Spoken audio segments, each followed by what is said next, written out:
Assalamualaikum warahmatullahi wabarakatuh.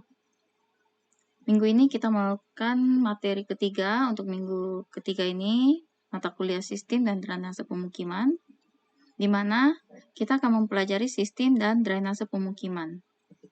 Di sini pencapaian pembelajaran mampu memahami dasar sistem dan drainase pemukiman, mampu mengenal konsep dasar perencanaan drainase pemukiman.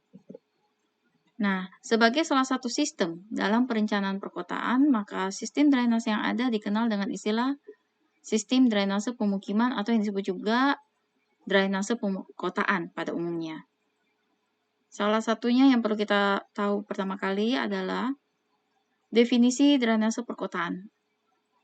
Itu ilmu drainase yang menghususkan pengkajian pada kawasan perkotaan yang erat kaitannya dengan kondisi lingkungan sosial budaya yang ada di kawasan kota. Nah, drainase perkotaan merupakan sistem pengeringan dan pengaliran air dari wilayah perkotaan yang meliputi pemukiman, kawasan industri dan perdagangan, kampus dan sekolah, rumah sakit dan fasilitas umum, lapangan olahraga, lapangan parkir, instalasi militer, listrik telekomunikasi, dan pelabuhan udara. Salah satu contoh drainase pemukiman dapat kita lihat, ya. Pada ini gambar sebelah kiri dan kanan, ya. Dan di sini kita akan mengetahui standar dan sistem penyediaan drainase perkotaan, di mana terbagi dua, ya, sistem drainase utama dan sistem drainase lokal. Dan ada juga, ya, sistem drainase terpisah dan sistem gabungan, yang dimana sistem drainase utama itu yang melayani kepentingan sebagian besar warga masyarakat kota. Dan untuk sistem drainase lokal, itu melayani sebagian kecil warga masyarakat kota. Nah, bagaimana sistem drainase terpisah? Sistem drainase terpisah mempunyai jaringan saluran pembuangan terpisah untuk air permukaan atau air limpasan, ya. Dan sistem gabungan itu mempunyai jaringan saluran pembuangan yang sama, baik untuk air genangan atau air limpasan yang telah diolah. Sistem jaringan drainase perkotaan umumnya dibagi dari dua bagian, yaitu mayor dan minor. Yang mana mayor itu sistem saluran badan air yang menampung dan mengalirkan air dari suatu daerah tangkapan air hujan, ya, dan disebut juga sebagai sistem saluran pembuangan utama. Dan untuk sistem drainase minor, itu sistem saluran dan pembangunan pelengkap drainase yang menampung dan mengalirkan air dari daerah tangkapan hujan. Secara keseluruhan yang termasuk dalam sistem drainase mikro adalah saluran di sepanjang sisi jalan, ya, selokan air hujan di sekitar bangunan, gorong-gorong, saluran drainase kota, dan lainnya, di mana debit air yang dapat ditampung tidak terlalu besar. Nah, ada lagi yang disebut drainase jalan raya, merupakan infrastruktur transportasi yang sangat penting. Melalui jalan, ya, itu baik dengan berjalan kaki maupun menggunakan kendaraan bermotor atau tanpa motor, itu yang menghubungkan suatu komunitas masyarakat di suatu wilayah dengan wilayah lain. Jadi ini bukan drainase pembuangan, ya. Maksudnya sistem jalan raya, ya, infrastruktur transportasi. Nah, beberapa prinsip umum sistem drainase permukaan adalah kemiringan melintang, perkerasan, dan bahu jalan, selokan samping, gorong-gorong, dan saluran penangkap. Pada tahap perencanaan harus dipikirkan bahwa sistem drainase permukaan yang akan dibuat tersebut harus efektif dan efisien, ekonomis dan aman, dan cukup mudah dalam pemeliharaannya. Ini salah satu yang perlu diperhatikan dalam membangun sistem drainase pemukiman. Ya, ini adalah tabel kemiringan melintang normal beberapa jenis perkerasan jalan, di mana sudah ada standarnya, ya.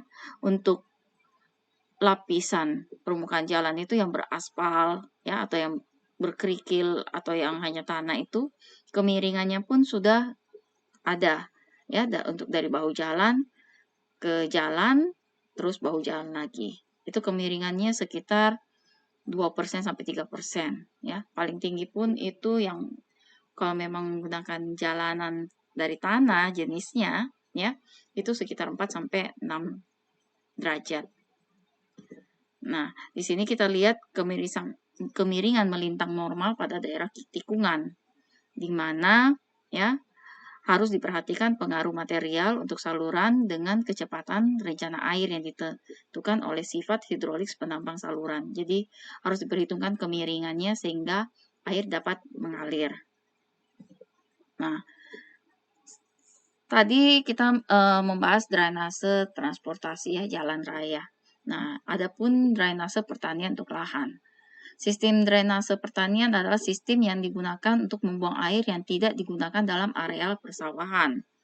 Berbeda dengan sistem drainase perkotaan yang umumnya kita ketahui, itu bertujuan membuang seluruh air yang tanpa menyisakan sedikit pun, karena masalahnya akan timbul ketika pada daerah perkotaan masih ada air yang tersisa.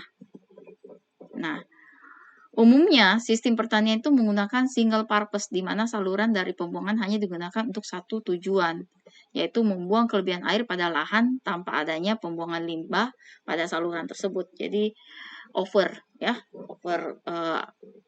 air gitu pada lahan. Nah, penambahan atau pengurangan air pada lahan pertanian menggunakan sistem keseimbangan, yaitu bangunan pembuang yang disebut itu ya berupa saluran pembuang yang berada di tanah dengan elevasi lebih rendah daripada saluran irigasi. Sehingga dia terbagi dua, jaringan saluran pembuangan tersier ya terletak di dalam satu petak ya, tersier menampung air langsung dari sawah dan membuang air ke saluran pembesar.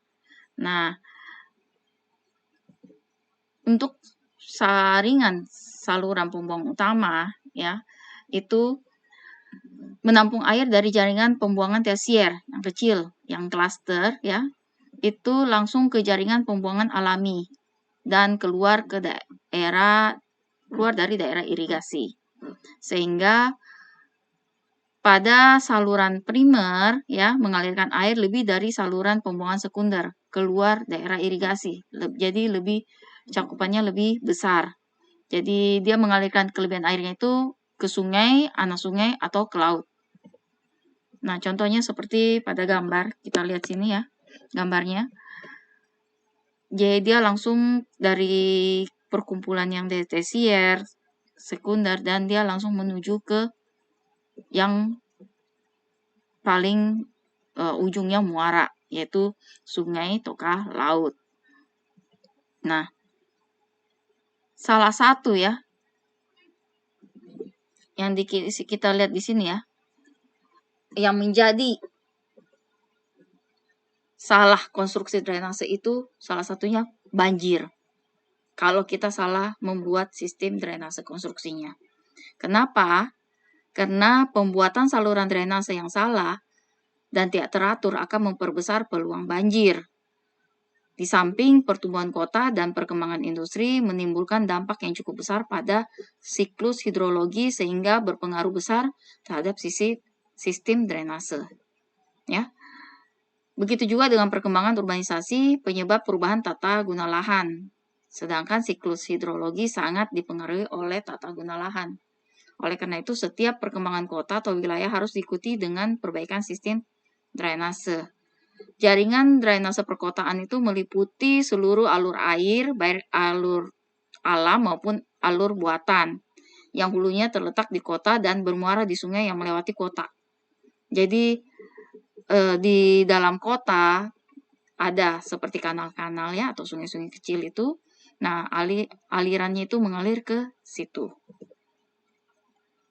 Jadi perencanaan fasilitas transportasi bukan satu-satunya kegiatan yang harus mempertimbangkan kelancaran air akibat hujan. Jadi selain juga ya, di sini kita bisa lihat ya, bagaimana jika kita melakukan kesalahan dalam membuat atau membuat sistem ya drainase air. Di sini kesalahannya itu akhirnya bisa selain banjir, bisa juga merusak lingkungan. Ya, perubahan tata guna lahan yang mengarah pada industrialisasi dan penambahan pemukiman dengan sistem beton. Nah, di sisi lain, lahan hijau sebagai lahan penampungan air tanah semakin berkurang. Ini tentunya akan mengurangi debit resapan, sehingga debit limpasan akan semakin besar. Ya, dan ini otomatis bisa menjadikan penyebab banjir besar. Ya. Jadi drainase yang baik adalah drainase yang membentuk sistem di mana terdapat hierarki fungsi dari drainase. Sehingga saluran drainase akan terbagi menjadi sistem tersier, sekunder, dan primer. Ya, jadi dia terbagi sesuai dengan alirannya dulu dan melewati sistem. Nah, kesalahan perancangan itu suatu kota diperlukan itu banyak pertimbangan dan kajian yang mendalam. Ya, sehingga pada saat perancangan mengurangi resiko kesalahan. Jadi hati-hati, kesalahan perancangan ini bisa juga mengakibatkan ya perubahan sistem drainase. Nah, di sini kita bisa lihat yang perlu diperhatikan dalam perancangan itu adalah debit rencana. Ya, menentukan debit rencana di mana meliputi aspek hidrologi, tata ruang, luas wilayah, sehingga kesalahannya yang fatal dapat kita perkirakan debit banjir yang akan datang. Nah, kenapa bisa terjadi? Kalau kita tidak memikirkan atau kita tidak mengkalkulasi debit rencana, itu mungkin akan terjadi kesalahan yang di mana informasi intensitas hujan, penggunaan data hujan yang lama atau bukan yang terbaru akan menyebabkan kesalahan data. Sehingga ya debit rencana pun itu akan jadinya berubah, tidak sesuai dengan data yang ada. Nah, adapun juga yang bisa terjadi adalah ketidaktahuan perubahan tata guna lahan yang di hulu maupun di hilir. Nah, perubahan tata guna lahan seperti pemukiman contohnya ya akan mengakibatkan perubahan infiltrasi. Sehingga ketika suatu lahan dipenuhi oleh bangunan ya, maka air limpasan akan semakin besar dikarenakan semakin minimnya ruang infiltrasi. Jadi ini sangat penting ya, hitungan dalam menentukan koefisien limpasan ya untuk dalam perencanaan drainase. Nah, adapun yang harus kita pertimbangkan adalah tidak jelasnya luas lahan rencana drainase. Jadi ini harus dipikirkan. Dari tata ruang ya, kita akan melihat dan topografi ya, hidrologi itu dikaji catchment area yang akan masuk pada saluran drainase. Jadi semakin luas lahan layanan drainase, maka debit di bagian hilir akan semakin besar. Itu harus kita pikirkan ya.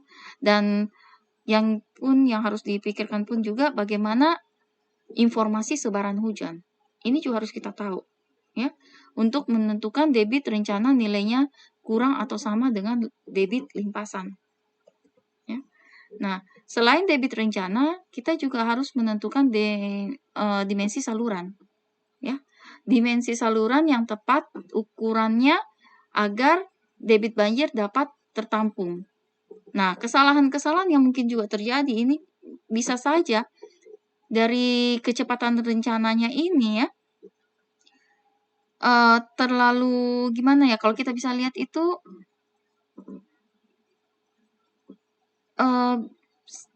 sedimentasi ya, makin lambat itu saluran itu akan meninggalkan sedimentasi. Nah, ini juga harus diperhatikan karena air limpasan yang masuk akan semakin tinggi sedangkan sedimentasi pun akan tinggi, sehingga bisa membuat bertumpuknya air sehingga terjadi banjir ya. Nah, jadi harus dipikirkan kecepatan ya ketika tidak hujan ya, aliran kecil, kita anggap aliran kecil ya, itu rata-rata itu minimal 10 cm di bawah 0,6 meter per detik ya. Nah, ini berpotensi bisa terjadinya penumpukan sampah dan lumpur. Ya, kalau kecepatan misalkan ketika air hujan tidak datang. Nah, bisa juga terjadi kesalahan slope rencana, di mana di lapangan ternyata kemiringannya terlalu landai, tidak sesuai dengan rencana, tidak sesuai dengan dimensi, sehingga tidak sesuai dengan perencanaan. Bisa saja alirannya bisa menjadi rendah sehingga tidak teraliri. Nah, salah satunya lagi adalah kesalahan kebijakan pemerintah mengenai konsep drainase. Di sini kita lihat banjir akan selalu berpeluang menjadi karena konsep drainase yang diterapkan pemerintah masih konvensional, di mana laju perubahan tata guna lahan yang semakin pesat diperlukan upaya ekologis untuk menanggulangi laju limpasan yang sangat besar. Di sini kita bisa lihat ya, penahan air misalkan pada atap.